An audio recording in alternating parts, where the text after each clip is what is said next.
flavor, either cheese at chocolate. Tingnan natin to. Tingnan natin kung anong flavor to. Yung isa naman ay cheese. Pwede ito pang negosyo sa inyo.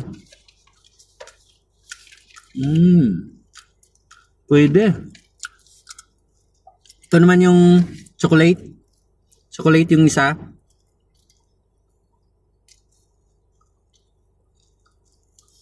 Sarap. Sige, sigurado ako. Kung akong nag-aaral dito, balik-balikan ko to kahit araw-arawin ko pa.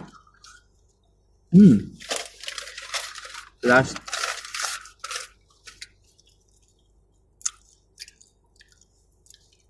Siguro cheese, chocolate kasi mayroon siyang ano. Chocolate nga. Chocolate nga. Ayan o. Hi. No? Chocolate. Sarap. Grabe. Please thumbs up. Sarap nito guys. Japanese cake. Kanina siumay. Thank you for watching.